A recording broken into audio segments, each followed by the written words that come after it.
Hello बच्चों, कैसे हैं आप सब? I hope you all are good. I am also fine. So let's today start today's topic, that is sentence. आज मैं आपको सेंटेंसेस के बारे में बताने जा रही हूँ कि सेंटेंस किसे कहते हैं and a part of sentence. Sentence के कितने पार्ट्स होते हैं, क्या क्या होता है सेंटेंसेस के अंदर। Okay, so let's begin. Sentence क्या होता है? Sentences, we have 26 letters in our English alphabet। हमारे पास 26 letters है, राइट? ए बी सी डी है ना। तो जब हम लेटर्स को जोड़ते हैं, कंबाइन करते हैं, तो हमारे पास बन जाते हैं वर्ड्स। जब हम लेटर्स को जोड़ते हैं तो क्या बन जाते हैं? वर्ड्स। और जब हम ग्रुप ऑफ वर्ड्स को लिख देते हैं तो वो हो जाते हैं हमारे सेंटेंसेस। जब हम ग्रुप ऑफ वर्ड्स लिख लेते हैं वो हो जाते हैं हमारे सेंटेंसेस, उसको हम बोलते हैं सेंटेंसेस। सेंटेंस, अब ग्रुप ऑफ वर्ड तो ये भी है, is a good Mary girl. यहाँ पे मैंने लिखे हैं words, is a good Mary girl, पर क्या इसकी ग्रुप ऑफ वर्ड की कोई सेंस बन रही है? कोई मतलब बन रहा है इसका? कोई मतलब नहीं बन रहा है ना, तो इसे हम सेंटेंस नहीं कहेंगे। सेंटेंस क्या होता है? A group of word that make complete sense. ऐसे ग्रुप ऑफ वर्ड जो सेंस बना रहे हो उन्हें हम सेंटेंस कहते हैं। जैसा मैंने लिखा, Mary is a good girl. यहाँ पे ग्रुप ऑफ वर्ड्स हैं और सेंस भी बना रहे हैं। Mary is a good girl, Mary एक अच्छी लड़की है, एक सेंस आ रहा है, तो इसे हम बोलते हैं sentence. Sentences is a group of words that make complete sense. Sentence क्या होता है? ग्रुप ऑफ वर्ड्स होता है जिनकी सेंस जो है वो बननी चाहिए। ठीक है, इसकी कोई सेंस नहीं है तो ये सेंटेंस नहीं है। Mary is a good girl, इसकी सेंस बन रही है, आपको मतलब समझ में आ रहा है कि हाँ भाई मैरी एक अच्छी लड़की है, ये लिखा हुआ है, तो इसलिए ये क्या है? सेंटेंस है। जैसे मैंने बोला, I am eating my lunch, तो ये क्या है? सेंटेंस है। मैं बोल रही हूँ कि मैं अपना लंच खा रही हूँ, I am eating my lunch. अगर मैं लिख दू eating my lunch I am, क्या आपको ये समझ में आ रहा है? ये सेंटेंस का मीनिंग समझ में आ रहा है? सेंस बन रही है इसकी? नहीं, तो ये सेंटेंस नहीं है। तो सेंटेंस क्या होता है? लिख लीजिए, सेंटेंस क्या होता है?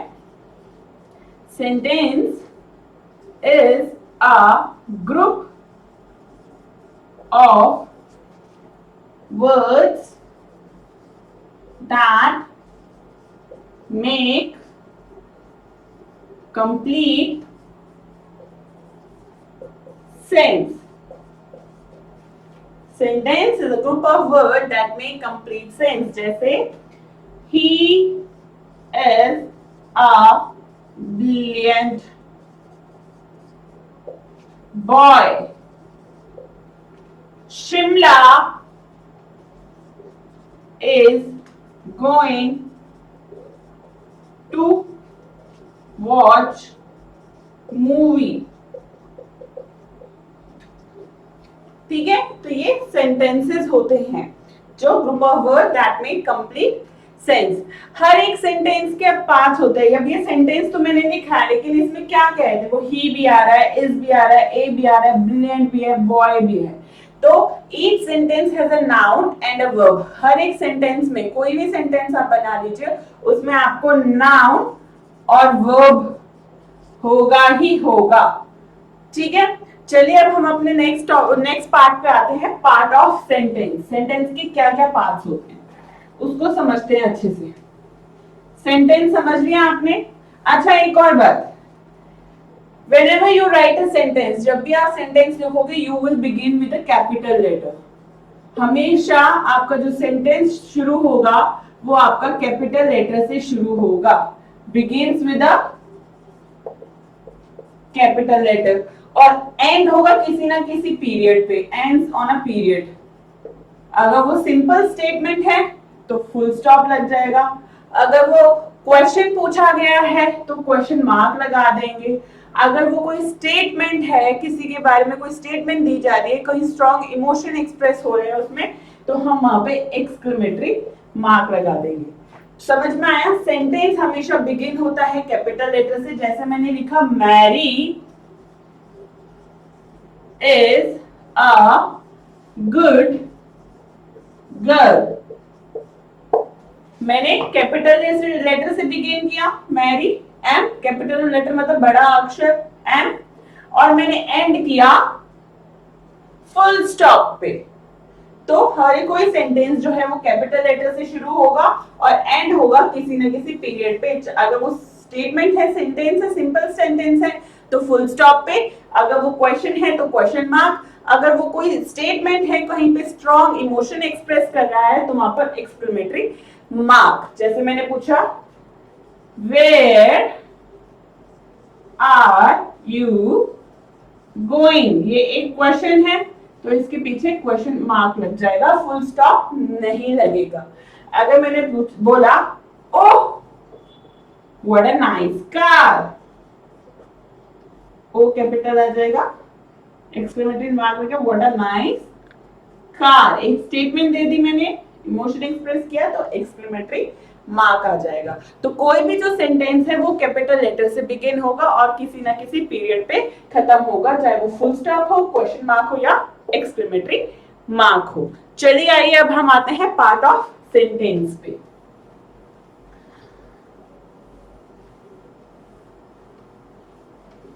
पार्ट ऑफ सेंटेंस,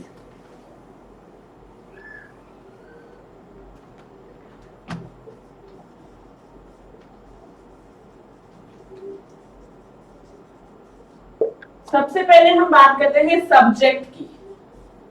क्या होता है सब्जेक्ट? सब्जेक्ट सेंटेंस में जिसके बारे में बात की गई है या जो कार्य को कर रहा है उसे हम बोलते हैं सब्जेक्ट। क्या बोलते हैं? सब्जेक्ट। मैंने आपको टाइप्स ऑफ प्रोनाउन कराने से पहले भी ये बताया है, सब्जेक्ट एंड ऑब्जेक्ट। वीडियो को जरूर देखिए, आपको वहां पर भी समझ में आ जाएगा। और यहाँ पर भी मैं आपको बता रही हूँ सब्जेक्ट क्या होता है। सेंटेंस में जो कार्य को कर रहा है या जिसके बारे में बात हो रही है वाक्य में, उसे हम सब्जेक्ट बोलते हैं। जैसे मैंने बोला राहुल इज प्लेइंग, मैंने क्या बोला? Rahul is playing. तो कौन खेल रहा है यहाँ पे? कौन कार्य को कर रहा है? प्ले का काम कौन कर रहा है? राहुल कर रहा है। किसके बारे में बात हो रही है इस सेंटेंस में? राहुल के बारे में बात हो रही है। तो राहुल क्या हो गया? हमारा सब्जेक्ट हो गया, मतलब कर्ता हो गया। समझ में आया? सब्जेक्ट, सब्जेक्ट क्या होता है? Is whom we talk about in a sentence, or the one who performs an action। ठीक है, is the one we talk about, जिसके बारे में हम बात कर रहे हैं या जो कार्य को कर रहा है, जो एक्शन को कर रहा है। जैसे राहुल इज प्लेइंग, राहुल क्या है? सब्जेक्ट है। मैंने लिखा my mother is cooking food. ठीक है, तो कौन कर रहा है कुकिंग फूड? कौन कुक कर रहा है फूड को? Who is cooking food? कार्य कौन कर रहा है? मदर कर रही है, मेरी मदर कर रही है। तो ये क्या है? सब्जेक्ट है। क्या है? सब्जेक्ट है।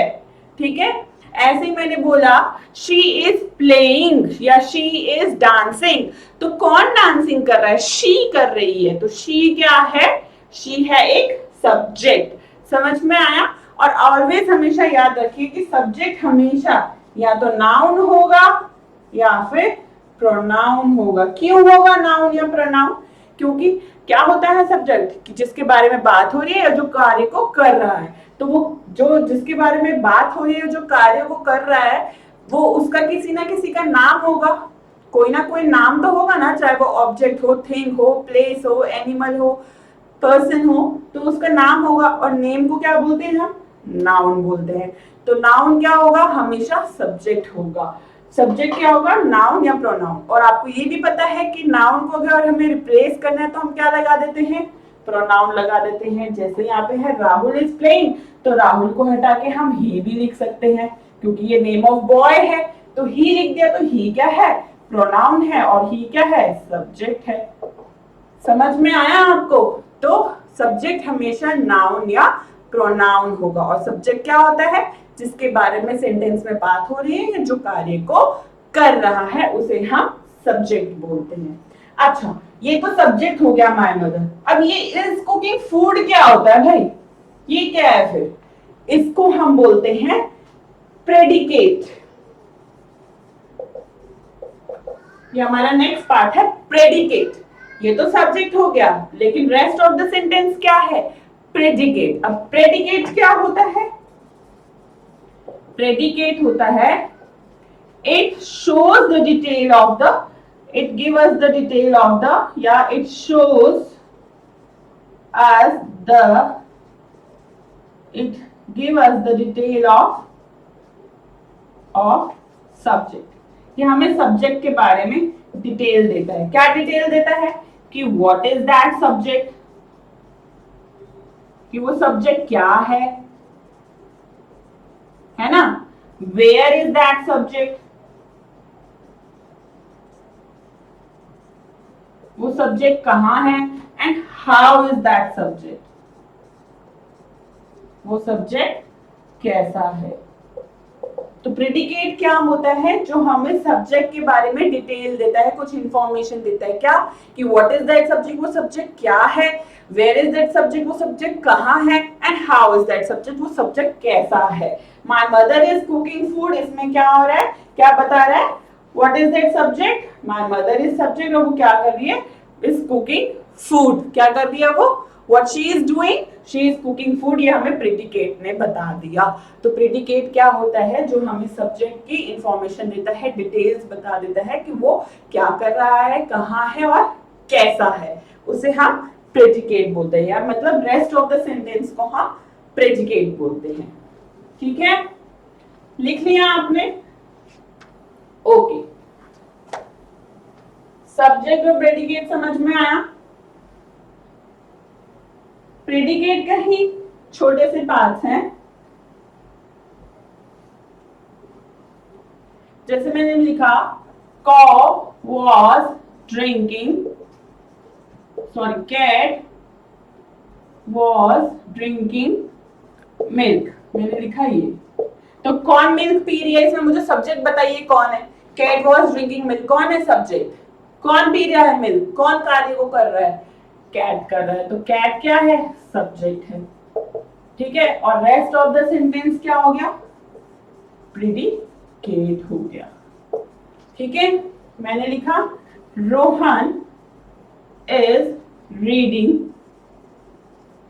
Book. Who is reading book, कौन बुक को पढ़ रहा है, कौन कार्य कर रहा है, रोहन कर रहा है। तो रोहन तो हो गया सब्जेक्ट, और रेस्ट ऑफ द सेंटेंस क्या हो गया, प्रेडिकेट, जो हमें सब्जेक्ट के बारे में इंफॉर्मेशन दे रहा है कि what Rohan is doing, Rohan is reading book. What cat is doing, cat is drinking milk. तो वो हमें प्रेडिकेट बता देता है। अच्छा, प्रेडिकेट का ही एक छोटा सा पार्ट है ऑब्जेक्ट। ये ऑब्जेक्ट क्या होता है, ऑब्जेक्ट क्या होता है, सब्जेक्ट के कार्य या अवस्था का जिस पर प्रभाव पड़ता है उसे हम ऑब्जेक्ट कहते हैं। The one which get affected by the action or the state of the subject, जो सब्जेक्ट के कार्य या उसकी अवस्था से जिस पर प्रभाव पड़ता है उसे हम ऑब्जेक्ट कहते हैं। समझिए, जैसे मैंने बोला Rohan is reading book, Rohan क्या कर रहा है, रीडिंग कर रहा है। लेकिन क्या रीड कर रहा है, किसके थ्रू रीड कर रहा है, बुक रीड कर रहा है ना। किसको रीड कर रहा है, बुक रीड कर रहा है। किस पे हो रहा है काम, बुक पे हो रहा है काम। तो बुक क्या हो गया, हमारा ऑब्जेक्ट हो गया, है ना। किस पे काम हो रहा है, बुक पे काम हो रहा है, बुक पढ़ रहा है वो, तो बुक हमारा ऑब्जेक्ट हो गया। कौन इफेक्ट हो रहा है, बुक इफेक्ट हो रहा है सब्जेक्ट के थ्रू, तो ये हमारा ऑब्जेक्ट हो गया। जैसे मैंने लिखा cat was drinking milk, cat drink कर रही है, लेकिन क्या ड्रिंक कर रही है, मिल्क ड्रिंक कर रही है, दूध पी रही है, तो दूध क्या है, कैट के थ्रू कौन इफेक्ट हो रहा है, किस पे काम हो रहा है, मिल्क पे काम हो रहा है, तो मिल्क हमारा ऑब्जेक्ट हो गया। समझ में आया? तो ऑब्जेक्ट क्या होता है, ऑब्जेक्ट क्या होता है, is one which get affected by an action or state of the subject, जिसपे सब्जेक्ट के कार्य या अवस्था का प्रभाव पड़ता है उसको हम बोलते हैं ऑब्जेक्ट। क्या बोलते हैं? ऑब्जेक्ट। जैसे मैंने लिखा she was playing guitar, she was playing guitar, तो शी है सब्जेक्ट, कौन गिटार प्ले कर रहा है, शी कर रही है, वो क्या कर रही है, प्लेइंग कर रही है, लेकिन क्या प्ले कर रही है, किस पे काम हो रहा है, गिटार पे काम हो रहा है, गिटार प्ले कर रही है, काम किस पे हो रहा है, गिटार पे, तो गिटार क्या है, हमारा ऑब्जेक्ट है। समझ में आया आपको? पार्ट ऑफ सेंटेंस में मैंने आपको सब्जेक्ट बताया, प्रेडिकेट बताया, ऑब्जेक्ट बता दिया, ठीक है। अब क्या है, अच्छा सब्जेक्ट हो गया, ऑब्जेक्ट हो गया, ये पूरा प्रेडिकेट होता है, पर ये वॉज और ये प्लेइंग क्या होता है, ये प्लेइंग जो है ये एक्शन वर्ब है, जो आप कार्य कर रहे हो, ठीक है, क्रिया, और वॉज क्या है, हेल्पिंग वर्ब है, ये हेल्पिंग वर्ब होता है। मैंने आपको बताया था ना सेंटेंस में नाउन और वर्ब होते ही होते हैं, ये नाउन हो गया और ये प्रोनाउन हो गया, ये हेल्पिंग वर्ब, ये एक्शन वर्ब और ये ऑब्जेक्ट, ठीक है। आइए कुछ सेंटेंस देखते हैं।